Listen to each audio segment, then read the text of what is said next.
Gente, muito boa noite. Cheguei meio correndo assim, vi todo mundo meio de longe. Estava lá em cima há poucos minutos, dando aula para os nossos adolescentes que irão batizar-se, se Deus quiser, em breve. Então, eles estão numa caminhada aí de 12 encontros, 12 aulas, mas não quer dizer que necessariamente serão 12 encontros. Desde entender a Bíblia como a grande história do Deus Criador da humanidade, até entender qual é o papel deles nesse contexto, e tem sido uma oportunidade fantástica. E um desafio também, porque desde os meus idos de professor de educação física, que eu não dava aula para criança, quando fazia aqueles acampamentos com mais de 120 crianças, isso era muito gostoso. E foi muito bom e muito prazeroso. Agora estou aqui para compartilhar conosco um pouco do conhecimento da Palavra de Deus. E conhecimento da Palavra de Deus, ele depende muito também da nossa expectativa a respeito dele, principalmente quando esse conhecimento não diz respeito a algo que nós precisamos saber no sentido de que Deus está fazendo algo na direção da nossa vida. Mas quando esse conhecimento diz respeito à nossa responsabilidade no reino de Deus, parece que a gente fica um pouquinho mais arredio, ou o nosso papel no reino de Deus a gente fica um pouquinho mais arredio, pois numa cultura onde nos dão tanta responsabilidade, tudo aquilo que às vezes nós menos queremos é responsabilidade. Mas não teria como deixar de falar de responsabilidade no reino de Deus, falar de Daniel sem falar disso, que aliás é um homem singular que deixou aí algumas boas lições para a nossa vida. E hoje, a partir do livro do profeta Daniel, nessa segunda mensagem da série, o nosso tema realmente é manter o foco. E para isso nós estaremos caminhando ao longo da mensagem de hoje no capítulo 2 do profeta Daniel, que cadê meus alunos? Não, se o Diogo estivesse aqui, ele saberia onde está o profeta Daniel, no Antigo Testamento. Não deixava eu parar de perguntar, só respondia e cravava o Diogo, viu? E lógico, a Isa, do jeitinho dela, mais tímida, não menos. Mas eu dei parabéns para o Rodrigo, dou parabéns à Francine, porque isso é resultado do investimento de vocês na vida dos seus filhos. Daniel capítulo 2 começa assim. No segundo ano do seu reinado, Nabucodonosor teve sonhos e a sua mente ficou tão perturbada que ele não conseguia dormir. No segundo ano do seu reinado, Nabucodonosor teve um sonho e a sua mente ficou tão perturbada que ele não conseguia dormir. Eu queria chamar em primeiro momento a atenção para essa afirmação. A mente de Nabucodonosor ficou perturbada, considerando que vivemos em uma cultura de mentes perturbadas. Nunca estivemos com a nossa mente tão perturbada quanto nos tempos atuais. E há realmente questões culturais externas às questões do reino de Deus, que são comuns a nós, pois afinal não estamos distante delas, que nos fazem ficar cada vez mais perturbados. Talvez eu precisasse aqui de horas para falar de muitas delas, mas eu selecionei algumas, buscando meu amigo ChatGPT e perguntando o que está perturbando a cabeça do pessoal hoje. E dentre aquelas que ele levantou, uma delas é o questionamento em relação ao trabalho. Agora há pouco mesmo, conversava eu, o Rodrigo, e tinha mais alguém com a gente na porta da igreja, esperando aqui, e a gente falava como as coisas estão caras. E parece que em Sorocaba as coisas estão mais caras do que a gente vê na maioria das cidades por aí afora. Um prato de comida hoje básico custa aí mediocremente R$40. Se você quiser comer alguma coisa saudável para você. Menos que isso, você também encontra. E a gente vive uma insegurança financeira muito grande, como a gente também vive uma insegurança política e social na cidade muito grande. E não estou falando aqui de política partidária, mas eu estou falando da organização da cidade, das coisas que têm acontecido. Um outro problema que vem nos perturbando a mente é esse espectro político, então, que vem gerando um ambiente de hostilidade. Quem tem acompanhado as notícias aí, está uma brigaiada de novo enorme, e vai chegando perto de período de eleição, eles vai se fomentando um ambiente político geralmente muito acirrado, e nós estamos no meio disso, por mais que você que se considere apartidário, não tem como deixar de sofrer as consequências disso. Uma outra questão que vem trazendo as nossas mentes para uma perturbação em comum, talvez aí pela aceleração das informações, a gente tem recebido muita informação o tempo todo, e depois que depois que modernizaram a tal das fake news, ficou pior ainda, porque a gente não sabe nem quem acredita. Mas uma consequência disso na nossa mente é um imediatismo, uma intolerância, uma falta de paciência para vivenciar processos que são naturais da vida. Eu preciso de tudo para ontem, o mais rápido possível, e de preferência que caminhe na direção do meu bem-estar pessoal e privado. Também há questões ligadas a essa hiperconectividade. Nós sofremos uma pressão da conexão exagerada por caminhos que a gente até nem queria. Hoje, compartilhei lá nas redes sociais, no nosso grupo do Galpão, eu estava aqui pela manhã, ouvindo a excelente aula do Heraldo. Venham assistir, foi muito bom o que eu ouvi, o que eu presenciei aqui de manhã. Eu fui edificado. O Tony estava aqui também de manhã, não estava? Com a Maria Fernanda, estava a Marli também, foi muito bom. A igreja tem dado esses privilégios para a gente, debaixo da multiforme graça de Deus, como acontece aqui no louvor, como acontece aqui na palavra, como estava acontecendo no Criando as Raízes, como está ali. A gente precisa aproveitar isso, porque são pessoas se movimentando a seu serviço para que Deus seja edificado através da sua vida também. E eu estava ali conversando com eles, e de repente meu sogro se acidentou, precisei sair no meio da aula e fui embora correndo, aquela coisa toda. Facilitou, porque imediatamente a tecnologia facilitou, porque imediatamente a gente se conecta e, bom, está acontecendo, falei com meu cunhado, mas ela também traz um atrapalho muito grande, porque essa hiperconectividade, ela vem contribuindo para o nosso estresse e para a nossa ansiedade. Não vou gastar tempo com isso aqui hoje, eu estou apenas ilustrando questões que têm deixado a nossa mente perturbada, mas a ciência tem mostrado para a gente que você ficar no celular há muito tempo antes de dormir te rouba o sono. Ela inviabiliza a produção de melatonina, e a melatonina é necessária para que você tenha bem-estar e saúde, e para que reduza o nível de cortisol do seu organismo, que é altamente tóxico. A gente conhece a cortisona, que o médico indica, mas ela vem do cortisol. Então nós estamos assim numa sociedade que tem intoxicado a nossa mente, e às vezes a gente faz isso até para se distrair. O aumento do caso de depressão e ansiedade, eu acho que isso aqui é ponto pacífico também. As pessoas estão doentes, e depressão é diferente, está aqui a psicóloga para me ajudar a não mentir sozinho. Depressão é diferente de se sentir depressivo, são duas coisas diferentes. Eu posso ter momentos, dias depressivos e não estar com depressão, mas podem acontecer as duas coisas juntas também. Então as pessoas têm estado tristes, cansadas. Eu estava pensando até hoje, lá em casa pela manhã, eu acho que foi no caminho daqui para casa, eu falei assim, de uma discussão que aconteceu no seminário há quase 20 anos atrás, e naquela época eu achei um absurdo. E hoje, quem trouxe água eu nem vi. Ó. Obrigado, Jackson. E hoje eu entendo essa discussão com outro prisma. A gente estava 20 anos atrás, mais ou menos no período que o Felipe está no seminário, no segundo ano, e um amigo muito radical, daqueles que, presbiteriano raiz, né, começou uma briga na aula de ética cristã. A gente tem aula de ética cristã, dizendo que na época os pais deles não saíam no domingo nem para comprar alface. Aí todo mundo achou engraçada aquela história. Mas como assim? Não pode. Domingo é o dia do Senhor, não pode sair nem para comprar alface. Levando à risca o que os judeus tinham de costume fazer no sábado, numa interpretação literalista a respeito do próprio sabá. Então eles levaram isso para o domingo. E aí começou aquela brigada, aquela chacotaiada. E aí, mas como assim, cara? E se você precisar? E se precisar de um remédio? Só que, gente, hoje, saindo daqui, me veio essa coisa na cabeça. E me veio uma saudade. Confesso a vocês. É saudosinho. Estou ficando velho, 55 anos, semana que vem. Eu tenho direito a ter saudade de algumas coisas, né? A gente tem direito, começar a ter direito de algumas coisas. Eu falei, que saudade daquele tempo que a única preocupação do cristão era estar na igreja domingo. Que saudade. Era a única preocupação.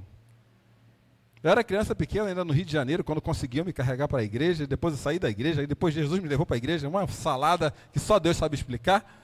Eu lembrava, domingo, a gente ia para a escola dominical, ia almoçar na casa da minha tia, aquela mesona, e as crianças não sentavam com os pais, não. Aí da gente se sentar na mesa dos velhos. Rapaz, a gente saía dali, ó, correndo. Se é bom ou ruim, eu não sei, mas era jeito, foi o que eu sofri. Eu tenho meus traumas. Depois, o que aconteceu? Aí, hoje, a mesa da sala está lá de enfeite. A gente come com prato na frente da televisão, a gente come com prato na frente do Netflix, e assim vai. Alguns entendem como modernidade. Só que assim, pode até entender, não tem problema com quem entende isso não. A questão é que isso está trazendo consequências para a nossa mente, para o nosso coração, para a nossa caminhada juntos. E se você muda o comportamento e tem resposta, beleza, mas a gente não tem resposta, a gente se enche de remédio para poder dormir. Eu tomo remédio para dormir, essa noite tomei uma. Estava feia a coisa lá em casa, do jeito que está lá em casa, estou precisando de um corredor de sal grosso, da porta da casa até meu quarto, porque está feia a coisa. De dezembro para cá, rapaz do céu. Eu acho que enterraram a cabeça de porco debaixo da minha casa, eu não sei. Mas está assim, a vida é assim. Bom, isso aí eu já falei no mês passado, mas essa velocidade das coisas tem nos deixado cada vez mais ansiosos. A sensação de vazio existencial nem se fala. E, gente, eu vou mostrar uma coisa, mas não fiquem bravos comigo. Eu vou explicar. Lê primeiro e deixa eu explicar depois. Porque, mal ou bem, eu não sei se vocês têm reparado isso. A gente mais vezes tem o costume de caminhar bastante tempo dentro do meio cristão, e como diz aí o filósofo chinês, se você quiser saber da água, não pergunta para o peixe. A gente às vezes esquece de olhar o que tem fora da água. E eu gosto de olhar fora da água. Às vezes eu dou saltinhos para ver o que está acontecendo lá fora. Quero entender, trazer, fazer reflexão cristã em cima disso. Mas eu tenho visto um aumento enorme das pessoas de um modo geral, talvez até mais que as cristãs, de uma busca por espiritualidade. Em alguma forma, a cultura à nossa volta está entendendo que a resposta para a vida cristã, para a vida, está numa busca espiritual. Haja visto que uma faculdade, que recentemente eu fiz uma pós-graduação, lançou assim, curso de pós-graduação em espiritualidade e vida. Pós-graduação em espiritualidade e vida. E deve estar cheio, rachando de ganhar dinheiro, porque qualquer cursinho básico lá de 2 anos dá 16 pau, tira 16 mil reais do bolso. Mas as pessoas têm buscado espiritualidade e eu vejo nas mais... Não bata em mim, viu, Fernando? Não bate em mim, não. Nas mais diversas formas, oferecendo soluções para lidar com a perturbação no nosso tempo. Eu amo mindfulness. Eu acho que todo o cristão tem que aprender mindfulness. Porque nós estamos com a cabeça tão perturbada que nesse povo. Então, mas que negócio de mindfulness é esse? Não vou explicar. Vai lá, o que o Google pode explicar para você, eu não preciso explicar. Ou então pergunta para a Francine, está dando um curso disso aqui. Porque o mindfulness, em resumo, ele ajuda a colocar primeiro a nossa cabeça no lugar, para depois a gente poder trazer a nossa mente para o agora, sair dos problemas do futuro, ou das preocupações do passado, e falar assim, agora minha cabeça está aqui, agora eu posso orar. Então faz mindfulness, depois ora. E é ciência, não é religião não. Apesar das raízes... Então, eu tenho visto as pessoas praticarem, falar disso, de cursos de espiritualidade, terapias holísticas. Outro dia alguém falou assim, eu vou num terapeuta holístico. Eu falei, isso aí diz muita coisa. Terapeuta cabe qualquer negócio e holístico cabe mais ainda. Onde você vai? Eu não entendi, mas eu fui sincero mesmo. Pessoas indo em imersões. Vou lá no DL, eu passo por cima da brasa. Tem gente caminhando no fogo, gente, para se conectar consigo. Já viu isso? Já vi, né? Já viu isso? Saudade daquela época, há 15 anos atrás, quando eu me formei em coach, que a maior preocupação dos coaches eram os caras que davam palestra cantando música e o pessoal dançava no meio. O pessoal está evoluindo, gente. Mas se está evoluindo é porque tem procura. Se tem procura é porque tem gente buscando se reconectar. Yoga, e nada contra a yoga. O que acontece é que nesse texto que nós estamos estudando, foi essa linha que Nabucodonosor usou para achar resposta para as perturbações dele. Olha o que diz o versículo 2 de Daniel 2. Por isso o rei convocou os magos, os encantadores, os feiticeiros, os astrólogos, para que lhe dissessem o que havia sonhado. As pessoas estão buscando resposta para as inquietações dela, naquilo tudo que o mercado está oferecendo. Eu compartilhei, não sei quantos viram, eu coloco lá, ver quem quer, né? Eu compartilhei, semana retrasada, estava conversando com uma pessoa, falou assim, você é de igreja? Eu falei, sou. E lá no meio da conversa, falou, aí a conversa rolou, falou assim, essa pessoa falou, viu, mas de que signo que você é? Eu falei, por quê? Você é cristã com ascendente em peixes? A gente começa a procurar de tudo para encontrar respostas, e às vezes não está nem distante da gente, fora da igreja, está dentro do ambiente que a gente vive, mas o que a gente precisa entender, meus amados e minhas amadas, que há respostas para a vida que a mente humana jamais vai alcançar somente por si. Você pode ter a ciência mais evoluída, os caminhos mais diversos, mas tem coisas que a ciência não vai alcançar. E quando Nabucodonosor foi lá nos astrólogos, nos cientistas, nas referências espirituais de conhecimento da época dele, olha a resposta que eles deram. Os astrólogos responderam ao rei: não há homem na terra que possa fazer o que o rei pede. Nenhum rei, por maior e mais poderoso que tenha sido, chegou a pedir tal coisa a um mago encantador astrólogo.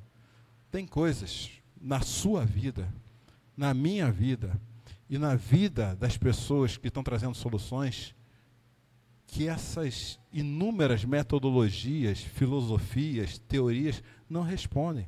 Elas podem ser úteis como ferramentas, mas ferramenta é só ferramenta. Ela precisa estar dentro de um processo maior.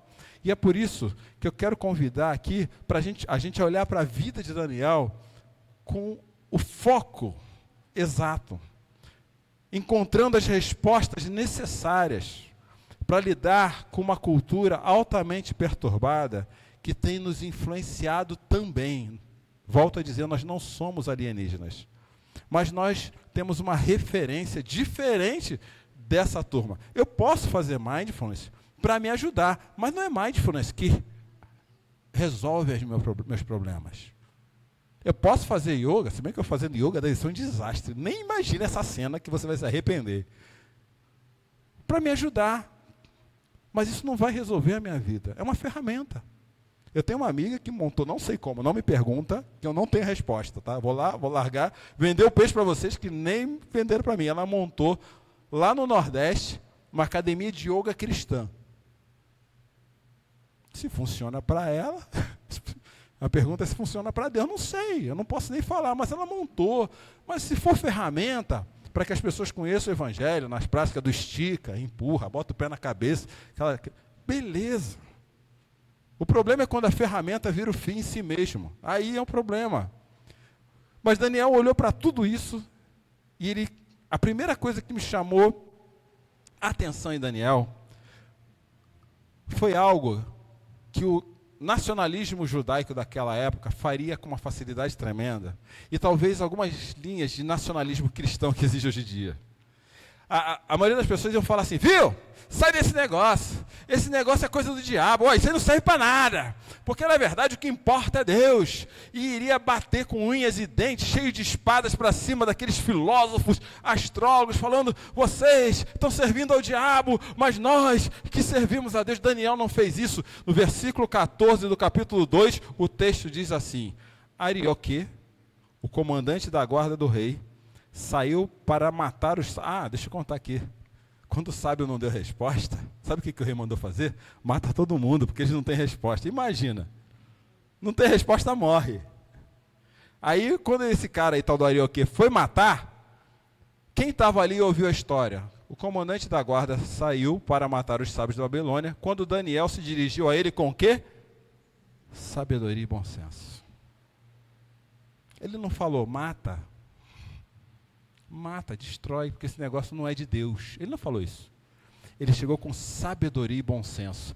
Eu fiquei curioso para entender por que no português se chama sabedoria isso. E para minha infelicidade, é a única palavra usada para sabedoria na Bíblia toda, está nesse texto. Não tinha outra referência. Eu falei: mas essa palavra tem que ter saído de algum lugar. E toda palavra tem uma raiz, aquela que é originária. Aí Deus iluminou a minha mente através do estudo. Daniel chegou diante daquele homem, sabe com o quê? Com percepção, discernimento e conselho. Ele se colocou no lugar daquelas pessoas e falou assim: gente, o que está acontecendo?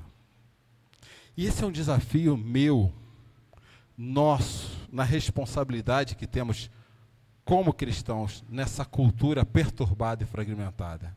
O que está acontecendo? Deus exige da gente, mais do que das demais pessoas, sabedoria e bom senso. E Daniel é um livro tão profundo, e agora, Felipe, eu vou entrar naquela área que você não queria que eu entrasse. Que do capítulo 7 em diante, Daniel começa a fazer predições apocalípticas. a respeito dos finais dos tempos. Mas, Cláudio, se no Felipe não queria que você falasse, por que você vai falar desse negócio? Porque quando eu entendo o que Daniel disse, eu entendo por que Daniel chegou com sabedoria e bom senso diante desse dilema. Porque no capítulo 7 de Daniel, Daniel tem uma visão, onde ele vê alguém chamado Ancião dos Dias, sentado num trono. Uma visão a respeito do fim dos tempos. Dizia que a veste do Ancião dos Dias era branca como a neve e o cabelo branco como pura lã. E seu trono era envolto em fogo e as rodas do trono estavam em chamas. Deus deu um vislumbre para Daniel a respeito do futuro. E esse vislumbre vai aparecer no último livro da Bíblia, Apocalipse capítulo 5, versículos 5 a 8. O 4 é parte desse vislumbre. O mesmo texto você encontra no Apocalipse, que fala do final dos tempos. E no final dos tempos, quando descreve o trono e o ancião dos dias, da mesma forma que Daniel descreveu, João berra e fala assim: eu estou vendo uma cena. Tem alguém ali, esse ancião, ele está com um livro. Esse livro tem 7 selos. E João começa a chorar em Apocalipse, falando assim: quem que vai abrir isso? Então, um dos anciãos me disse: não chore. Eis que o leão da tribo de Judá, a raiz de Davi, venceu para abrir o livro e seus 7 selos. O livro era o livro da história toda. E no livro da história toda, ninguém era digno de abrir naquela cena apocalíptica. Só que reparem, meus amados e minhas amadas, a resposta do ancião de base judaica é totalmente judaica. Quem vai abrir o selo é o leão da tribo de Judá. É aquele que vai guerrear contra nós, a favor de nós, perdão, contra os nossos inimigos e vai nos tirar dessa cultura perturbada. E muitas vezes a expectativa que nós temos de Jesus é que ele venha nos tirar de uma cultura perturbada e vai agir como um leão feroz e acabar com todos os males do mundo. Aí Hollywood ama essa cena e constrói um monte de filmes com essa cena, do céu ardendo em fogo, das coisas sendo destruídas, e a gente na torcida de Jesus, dizendo: vai lá, Jesus, é isso mesmo, acaba com esse bando de hipócritas.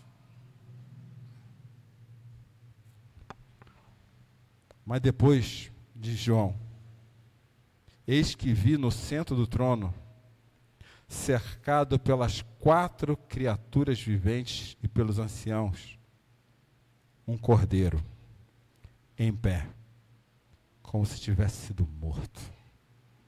Quando João olha para aquela cena, ele não vê o leão. Ele vê o Cristo, que por amor,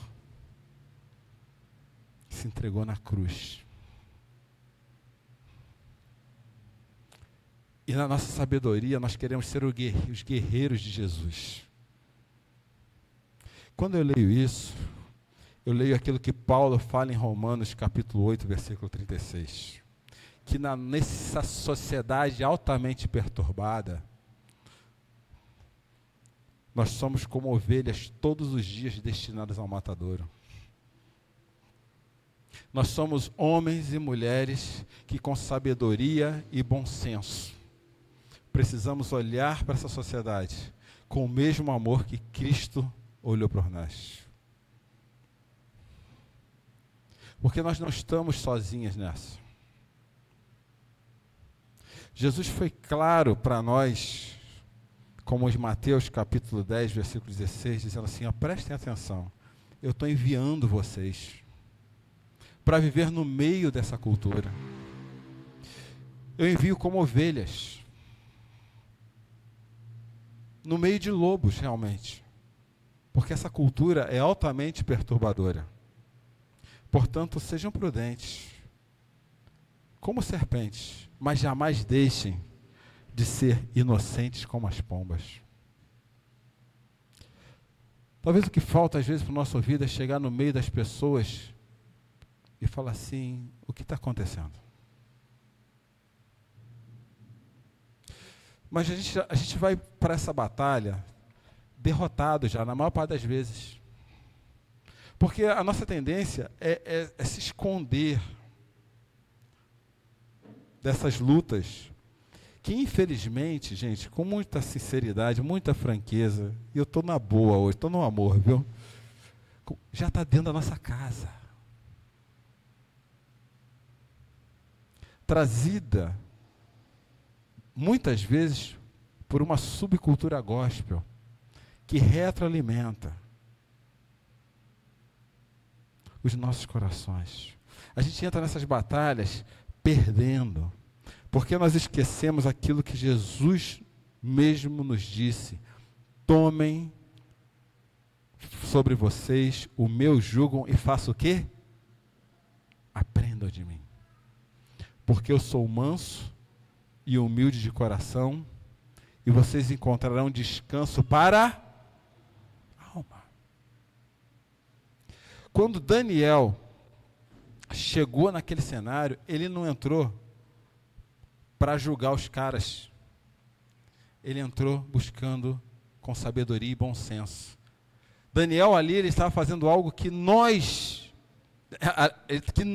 precisamos fazer, que nós precisamos entender, e aí sim Daniel tomou 4 atitudes para lidar com essa cena. Ele entendeu a cena e depois ele foi lidar com a cena. A primeira coisa que ele fez foi juntar os amigos. Versículo 17. Daniel voltou para casa e contou o problema a seus amigos, Ananias, Misael e Azarias. A gente hoje está numa cultura pós-pandemia que já está sendo distante, mas talvez não esteja tão distante da gente. Porque a cultura tem nos carregado, filhos e filhas de Deus, para o isolacionismo. Querer ficar sozinho. Mas na hora que a gente vai enfrentar os problemas da cultura, nós precisamos de pessoas que caminhem com Deus no mesmo propósito, nos apoiando o tempo todo. Agostinho de Hipona, certa vez, escreveu assim: o reino de Deus não é nada mais do que a comunidade dos amigos de Deus. Então nós temos que lutar contra o isolacionismo proposto por essa cultura, andando juntos.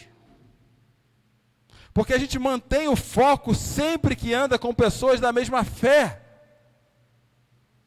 Em Gálatas, capítulo 6, versículo 2, o apóstolo Paulo fala assim: levem os fardos uns dos outros, e assim cumpram a lei de Cristo.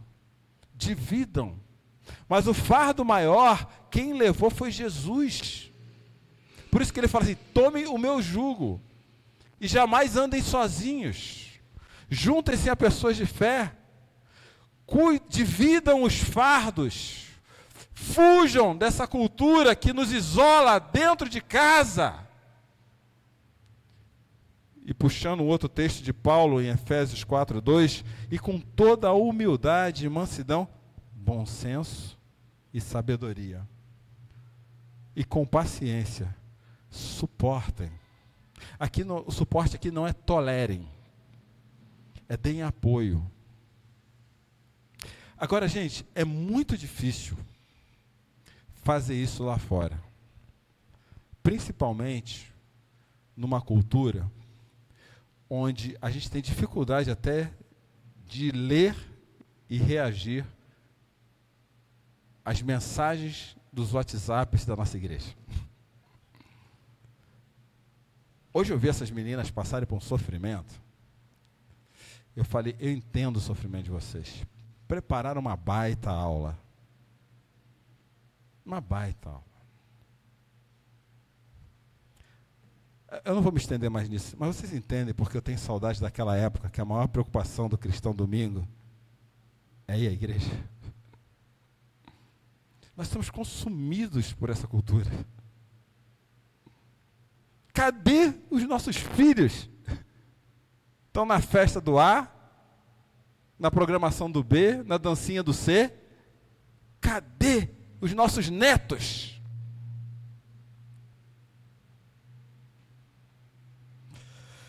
Mas não foi só isso que Daniel fez. Ele orou a Deus. Versículo de número 18. E lhes pediu que rogassem ao Deus dos céus que tivesse misericórdia a respeito desse mistério, para que eles e seus amigos não fossem o quê? Executados. Nós somos executados todos os dias porque oramos pouco. E essa semana, escrevendo minha tese de doutorado, eu briguei com o meu professor, falei, você está falando besteira. E ele, com toda a paciência, com sabedoria e bom senso, ele falou, Cláudio, não é besteira. Não, isso aqui é besteira, Mike. Não é besteira. Mike, não é assim que funciona na prática, Cláudio. E aí ele me falou o seguinte, a oração é o meio pelo qual o Espírito torna eficazes as ações e as palavras de Jesus e dos discípulos. E ele, com toda a paciência e sabedoria, olhou para mim pequenamente e falou assim, deixa eu explicar. Deus não te deu o Espírito? Deus, você crê nisso? Creio, em nome de Jesus. Deus se manifesta através do Espírito dele? Creio também nisso, em nome de Jesus. Deus não se manifesta através do Cláudio. Deus se manifesta através do Espírito pelo Cláudio.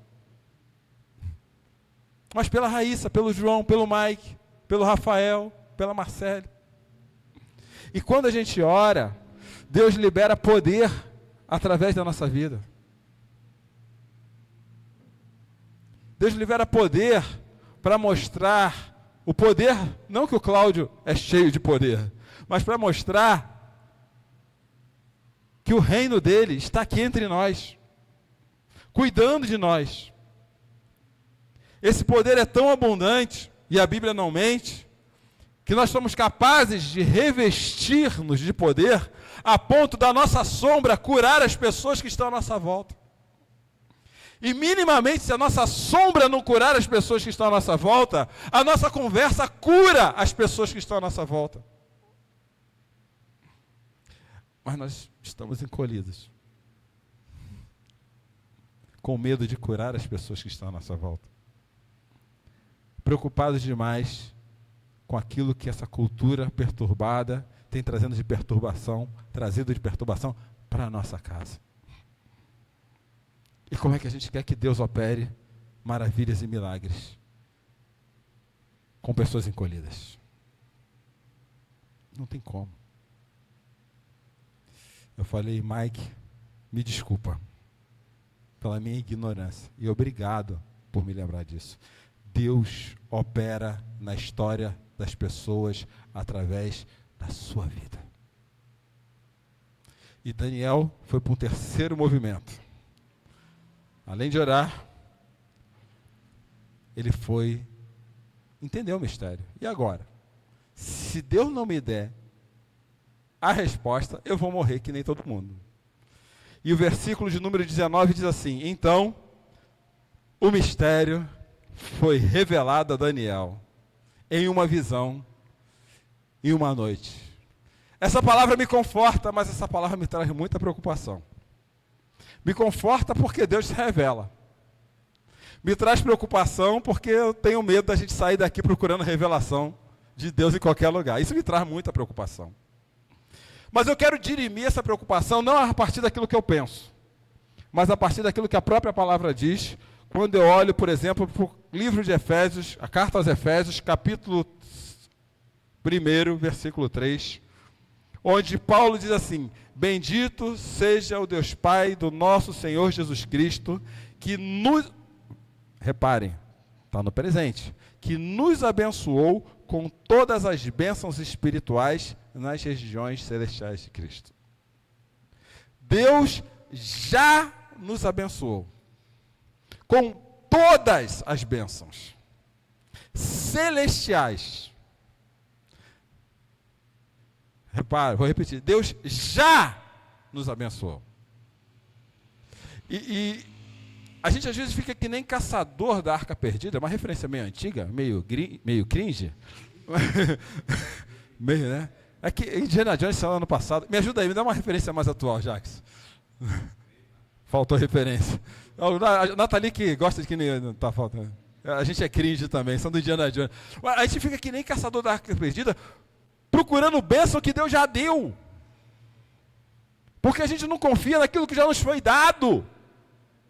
Paulo está dizendo, bendito seja Deus nosso Pai, que nos abençoou com todas as bênçãos espirituais nas regiões celestiais. E Paulo vai adiante nos versículos 4 e 5, porque Deus, e muito cuidado com essa palavra aqui, tá? Deus nos escolheu nele antes da criação do mundo para sermos santos e sem culpa diante dele. Em amor, muito cuidado com essa palavra aqui, não vou explicar agora, abraça ela, depois toma café. Que nos predestinou para sermos adotados como filhos, reparem, por meio de Jesus Cristo, conforme o bom propósito da sua vontade. Eu já tenho a bênção. E Ele colocou propósito no que eu tenho, a vontade dEle. Nós somos adotados. Qual é a revelação que a gente está esperando ainda? E Paulo ainda vai mais adiante. Para louvor, leiam só esse finalzinho, da sua. Deus nos abençoou com todas as bênçãos celestiais em Cristo e nos chamou para fazermos parte da família deles, por isso nós somos adotados, para servirmos a um único propósito: Ele ser glorificado. Daniel, quando chegou diante daquele povo, ele foi lá assim, agora eu vou mostrar o poder de Deus. Não é isso que ele quis fazer. Ele quis entender com sabedoria e bom senso o que estava acontecendo, pediu a Deus orientação, compartilhada com os amigos, para entender o que Deus queria fazer naquele momento, naquele lugar, naquela situação. Ele assumiu a responsabilidade dele como filho do reino de Deus, aonde ele estava, sem se preocupar se ele ia ser morto ou não, mais do que deveria. Ele cumpriu a responsabilidade dele. Tudo perturbado. E Daniel não se perturbou.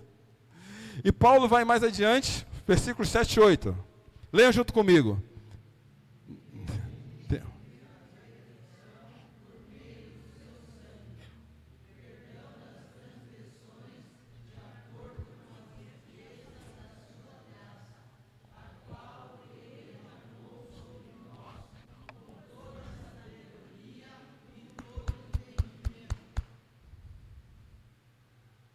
Claro.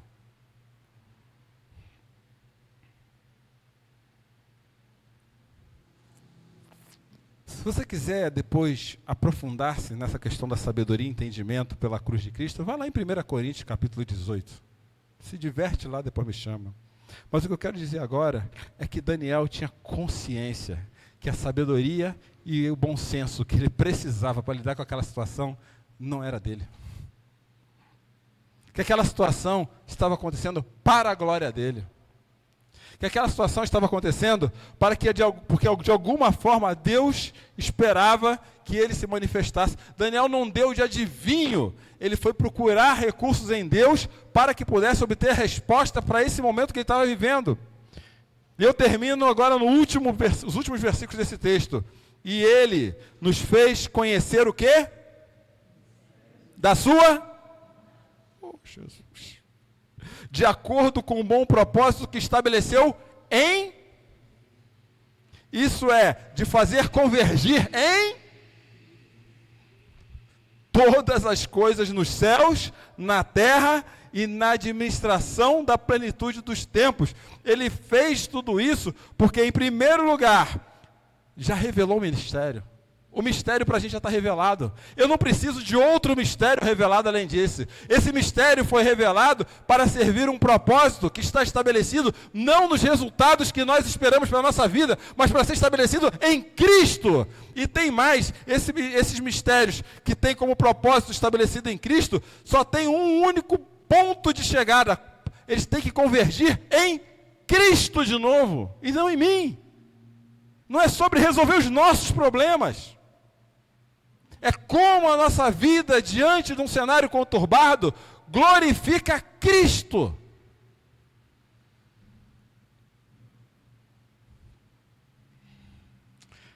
Quando Daniel ouviu isso, o que ele fez? Opa, fugiu. Capítulo 2, versículos 20. E disse: louvado seja o nome de Deus para todo sempre. A sabedoria e o poder a Ele pertence. Deus revelou o sonho para Daniel. Mas o maior sonho da nossa vida já foi revelado.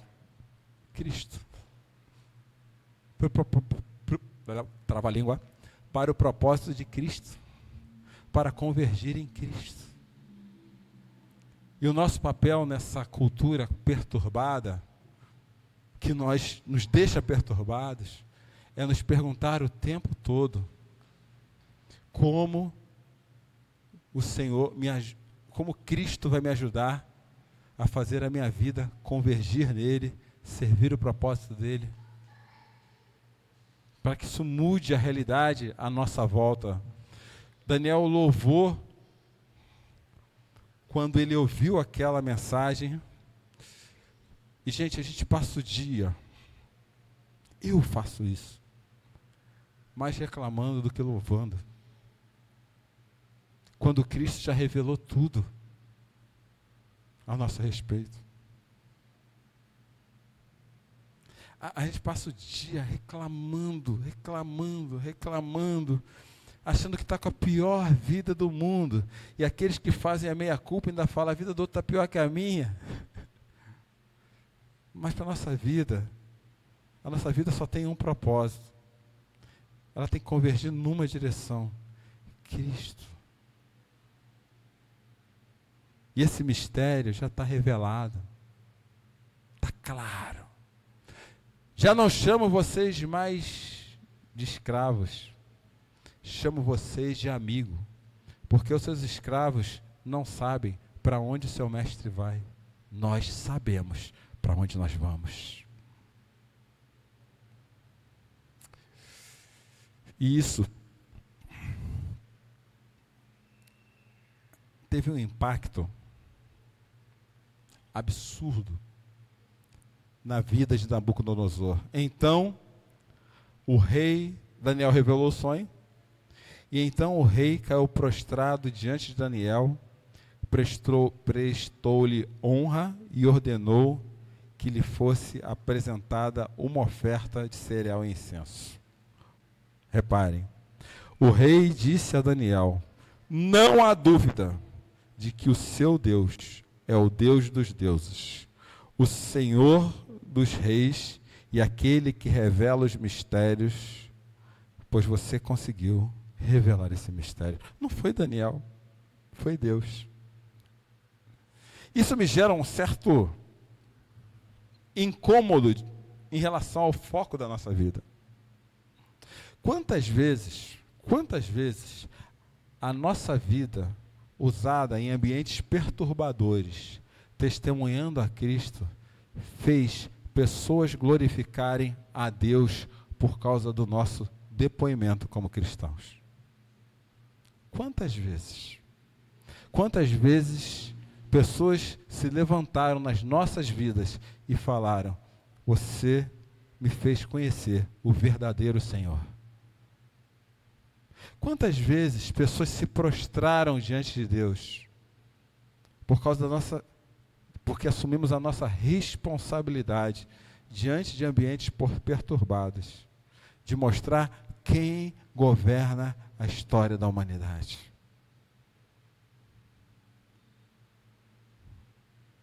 Quem? Quantas vezes? Daniel fez um reinado inteiro se prostrar diante de Deus. Várias vezes. Não somente aqui, mas noutras que veremos adiante. Isso não é papel do pregador. Também, mas não é só. Isso não é papel dos presbíteros. Também, mas não é só. Isso é papel de um povo, que é raça eleita. Sacerdócio santo. Povo de propriedade exclusiva de Deus. Isso é papel de um povo. Todos os dias, quando nós saímos, na segunda-feira brava, enfrentamos a semana, no meio de um monte de pessoas perturbadas, procurando um monte de soluções espirituais para lidar com a sua vida, porque as pessoas já entenderam que o caminho é esse. Talvez falte, Geraldo, alguém para explicar para o eunuco o que está acontecendo com a vida do eunuco. E não ache que porque nós não vamos, que Deus não vai fazer não, ou que Deus só faz se nós formos também. Deus já está lá. A gente que cisma de ficar aqui. Porque quando Pedro chegou em Cesareia, Deus já estava lá. E Deus está agindo lá fora. Só que pergunte para ele, não sei porquê, ele falou assim, eu preciso resgatar Israel primeiro, colocar ele no seu propósito de luz para as nações. Esse foi o primeiro movimento de Deus na direção da humanidade, resgatar Israel. Só que nem todos entenderam esse resgate através de Jesus Cristo. Mateus 28 diz que muitos viram Jesus ressurretos, alguns foram embora. João capítulo 1 diz que ele veio para o que eram os seus, mas os seus não aceitaram, mas aqueles que o receberam foram feitos filhos de Deus, para que fosse resgatada o nosso propósito nessa cultura perturbada, que é ser luz para as nações. Esse mundo está precisando de luz e Deus escolheu a nós para sermos luz no meio do mundo. Mas se nós nos vendermos para os deuses dessa cultura, que nos perturbam o tempo todo, que nos tiram a paz, que nos fazem reclamar o tempo todo, nós nunca vamos fazer pessoas dobrarem os seus joelhos diante de Jesus. Nunca. O Mike quer ser missionário. Já sabe aonde? Mas tem que ser aqui primeiro, senão não adianta nada. Não adianta. Esquece. Foi isso que Daniel fez. Daniel se tornou um missionário? Não, ele foi pego escravo. Daniel foi pego escravo e foi levado para a Babilônia. Jeremias capítulo 29. Casem-se, construam casas. Montem seus negócios na Babilônia, porque a prosperidade de vocês depende da prosperidade da cidade. E sabe para quem Deus deu essa responsabilidade? Para o povo dele. Está lá, Jeremias capítulo 29. Nós temos que assumir isso. E a outra perspectiva desse foco, e aqui eu termino, vem dessas afirmações resultados de tudo isso. Deus nos coloca em meio a uma cultura fragmentada para que a nossa identidade, vise mensagem passada, apareça. Para que a gente apareça. Deus nos coloca em meio a uma cultura fragmentada para que impactemos tudo à nossa volta com a sua sabedoria, ou a sabedoria da cruz. 1 Coríntios, capítulo 1, versículo 18. Falei 18, nem teve 18, capítulo 18 em Coríntios. 1, 18. A cruz é loucura. Mas para aqueles que creem é poder de Deus. Você tem poder. E por fim, Deus nos coloca em meio a uma cultura fragmentada para que por nosso caráter e impacto, vidas sejam transformadas. Mantenha o foco. Mantenha o foco. Até Apocalipse se desenrolar, até os selos serem abertos, a gente só tem uma única coisa a fazer. Mantém o foco. Independentemente do cenário. Mantenha o foco. Que Deus nos abençoe. Vamos orar?